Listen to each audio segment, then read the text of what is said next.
Hey everybody, Andy Philbin, A220 lead line check pilot, down in the simulator in Atlanta, filming about fuel awareness and diversion plan instruction.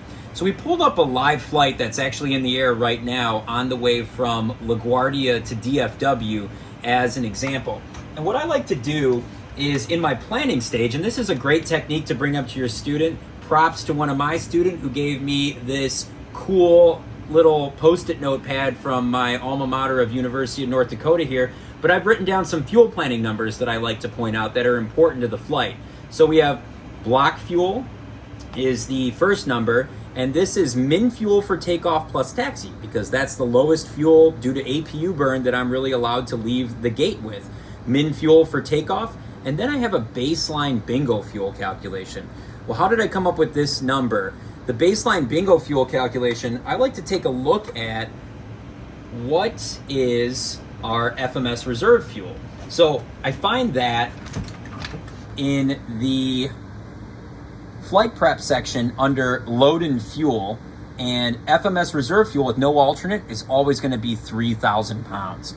And so what I like to do is take FMS reserve fuel plus my fuel that I have in Flight Pulse. So if I look at Flight Pulse and I look at the research function in DFW, I see the average go-around fuel for the last year is 900 pounds. So if I take FMS reserve fuel plus 900 pounds, this is simply a technique, but it's a good one. It gives me enough fuel to go to DFW and go around and loop around the pattern one time, and gives me a good baseline for calculating a bingo fuel. So that number today will be 3,900 pounds.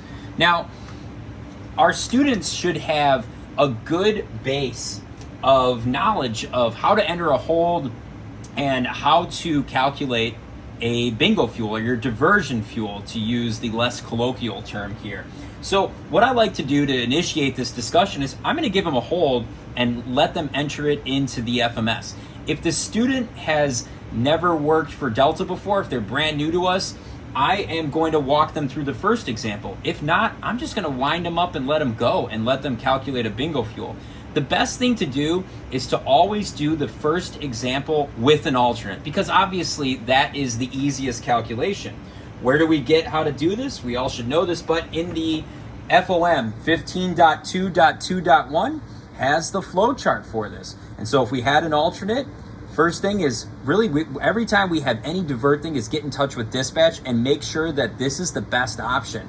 The next thing we're doing is we're looking at fuel to the destination plus FMS reserve fuel equals fuel required to the destination and then the alternate. So you can see how easy this is.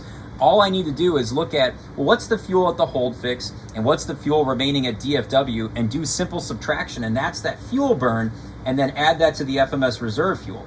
And then it lets you go into operational considerations, and a common technique that we see for additional fuel is whatever the go-around fuel is at the alternate airport. In this example is what I would use. And then that gives you your bingo fuel calculation, which is the min fuel that you must either proceed to your destination or begin your way to your alternate. So we're going to go through the example of the harder thing to do here. We're going to do a no alternate example. So again, notice the first thing is coordinate with dispatch to select a divert airport, but let's work through what if we can't get in touch with dispatch, and how do we actually go through calculating this divert fuel and come up with a plan. So the first thing is, let's walk our students through entering a hold. Now, I've given them a hold at Charleston, West Virginia. Some things to think about and some interesting things. If they do this on the wrong side of the FMS on DU5, and what I mean by that is, notice the transfer switch is pointed towards the captain pilot flying. This isn't going to do anything in the sim, but our software that we have in the airplane right now, there will be an error. When you click hold, they bring up the hold prompt from the fixes by clicking the snowflake and clicking hold. What's going to happen is it's going to jump in the airplane to the missed approach hold if you're doing it cross-side, and not to the fix that you're desiring to put a hold at. So that's something to watch out for. They have to scroll up actually to get to the hold that they're trying to enter. So what I've done here is I've come up with an EFC time and just let them hold at Charleston, inbound course, right-hand turns. And if you notice with the EFC time of 2140 Zulu, I like this because the fuel remaining at Dallas, it still shows white. And we see 2,380 pounds of fuel remaining at DFW. So I like to ask the question, well, when does this number go amber? And this is a pretty easy one to do. I just add 1 minute to this thing and I think it's gonna go amber. Actually, I'm sorry, I have to take away 1 minute, maybe a couple minutes. Let's try this. And let's see if we can make this guy go amber with a different EFC time in here. So trying to walk it up a little to make it go amber. Still not amber. Let's roll it up even more. There we go. Now we got an amber fuel number there. 2,310 pounds it went amber. Well, we all know this, but it's a good thing to point out. It's not going to show up in flight. When I look at the flight plan fuel tab, that 45-minute final time fuel that's variable based upon aircraft weight and other factors is not going to show up here anymore. It's a great thing when you're going to teach fuel awareness and diversion planning to take a screenshot of that on the ground. Just use the camera on your iPad and take a quick picture of it, and then you can show them exactly when you get that amber fuel number and how it's really a garbage number for us, right? It doesn't equate to our min fuel of 3,000 pounds, and it certainly doesn't equate to our emergency fuel of 2,500, as we just saw. We were under 2,500 pounds with a white fuel number there.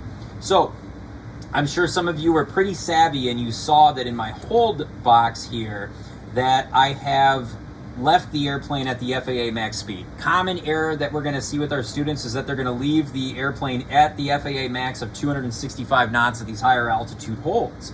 Now, our book says that green dot is the best speed for holding.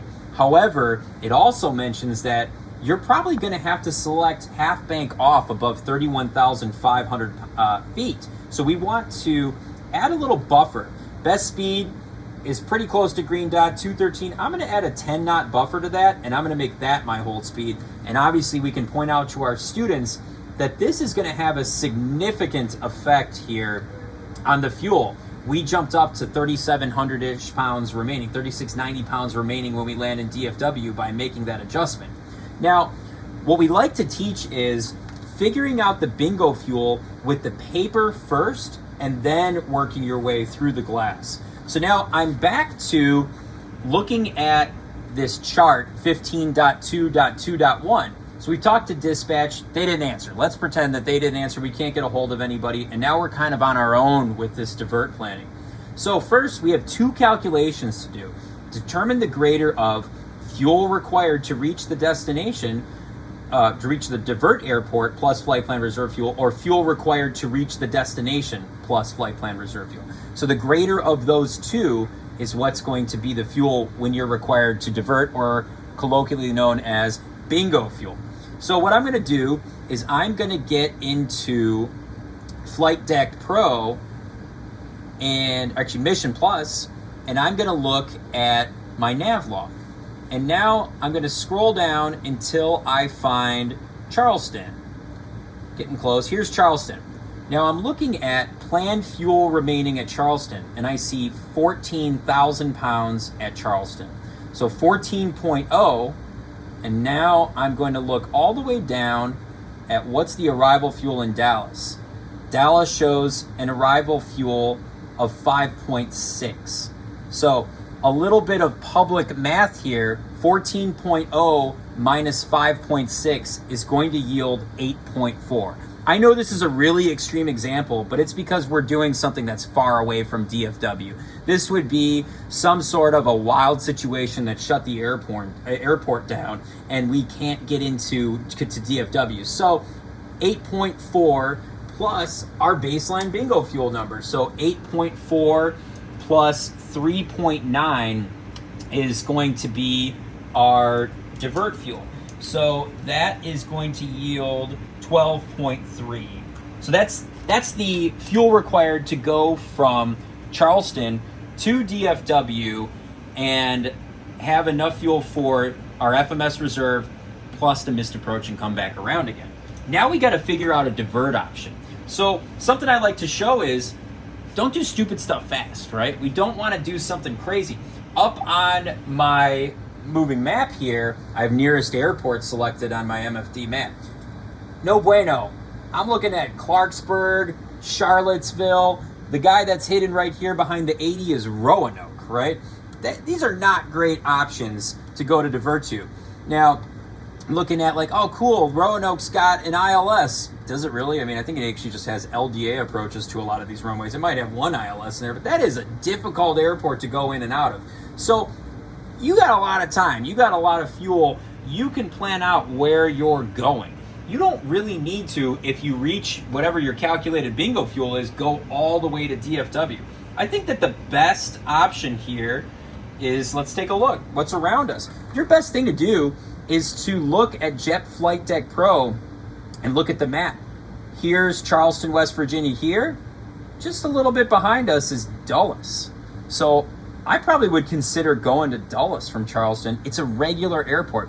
We always would like to prefer regular airports over some sort of an emergency airport or an alternate, especially for a huge time threat like this. Let's not make something that falls into the time bucket something that's in the no time bucket by doing something stupid and going to a very difficult airport that we have literally no services at. So I would look at that. I'd prefer the regular airports, and I'd try to coordinate this with dispatch and say, hey, I'm thinking about Dulles. So tools in the box for figuring this out right away. First thing, a lot of guys are going to jump to the fuel calculator. If we go perf cruise, there's a fuel calculator in here. This is not that great for figuring out fuel burn, but what it does a really nice job of is it calculates distances very well. So if I go HVQ, Charleston VOR, over to KIAD, over to Dulles, I'm going to get a distance of 205 miles for the straight line. You can also use the two fingers on the map and try your best to see exactly what the distance is to Dulles. Like, let's see if I get pretty close.